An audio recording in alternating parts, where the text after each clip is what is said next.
और बड़ी खबर है, ऐप आधारित टैक्सी सेवाओं के विरोध में देश की राजधानी दिल्ली में आज ऑटो टैक्सी ड्राइवर्स की हड़ताल है।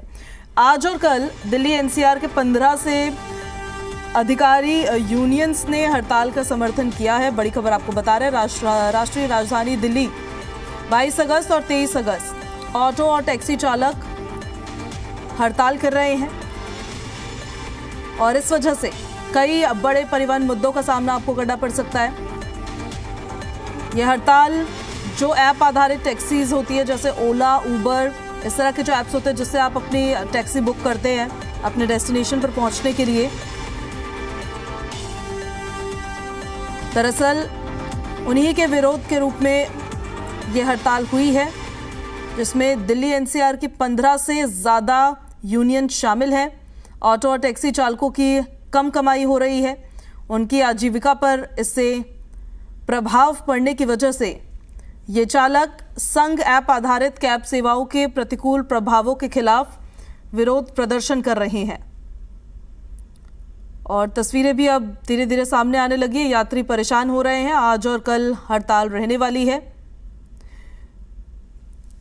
दरअसल कई मौकों पर अपर्याप्त मुआवजे पर चिंता व्यक्त किए जाने के बावजूद यूनियंस ने केंद्र और राज्य सरकारों पर उनके मुद्दों का समाधान करने में विफल रहने का आरोप लगाया है।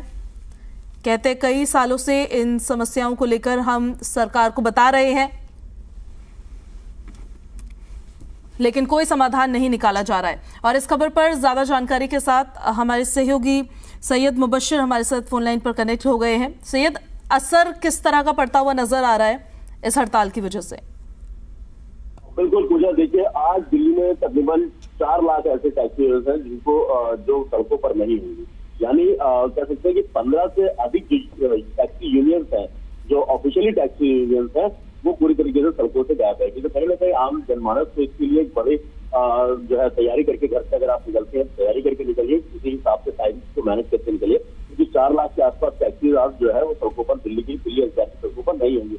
इसी तौर पर साफ तौर पर आरोप लगाया है सरकार के ऊपर, और ये कहा गया है कि जो ऐप आधारित जितनी भी टैक्सी कैब हैं, उनकी वजह से जो काली पीली टैक्सी या और दूसरी जो टैक्सी हम देखते हैं सड़कों पर जो होती है, उनकी आजीविका पे सीधे तौर पर असर पड़ा, जिसका खामियाजा उनको भुगतना पड़ता है। तो इस वजह से, और दूसरी तरफ सबसे अहम चीज, पेट्रोल डीजल के रेट लगातार बढ़ने की वजह से भी कहीं ना कहीं जो आमदनी का जो जरिया है वो कम होता जा रहा है।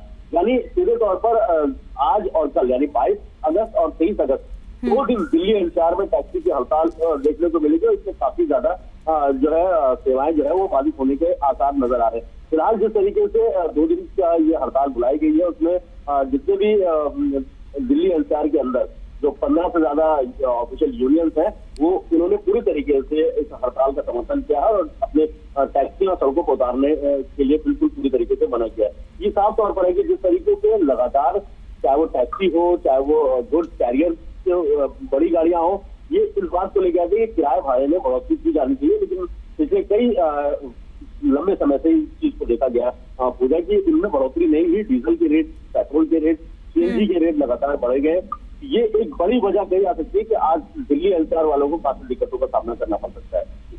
लेकिन इन ऐप्स के जरिए तो सैयद आसानी हो जाता है ना, अब जो यात्री है उनके लिए भी, जो कैब चालक है उनके लिए भी, जो बुकिंग होती है उसको कैब चालकों को भी मिलना, यात्रियों के लिए भी करना। ऐसे में इस तकनीक से जुड़ क्यों नहीं पा रहे हैं ये लोग? उसके पीछे क्या समस्या सबसे बड़ी सामने आ रही है?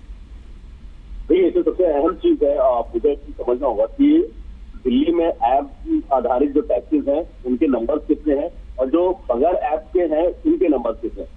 4 लाख से ज्यादा टैक्सी हैं जिनको हम सड़कों पर देखते हैं, अमूमन रेलवे स्टेशन, बस स्टेशन से हम देखते हैं कि काली पीली टैक्सी होती है। बहुत पुराने लंबे समय से दिल्ली एनसीआर में ये टैक्सी चली आ रही है। इन टैक्सियों को ऐप के जरिए अभी तक नहीं जोड़ा गया, नहीं सरकार की तरफ से इस तरीके की कोई खास तवज्जो दी गई, जिसकी वजह से ये कहा जा सकता है कि इनको खासा नुकसान उठाना पड़ा था, जिसका ये विरोध आज 2 दिन हड़ताल करके कर रहे हैं। ठीक है सैयद, बहुत शुक्रिया आपका इन सारी जानकारियों के लिए।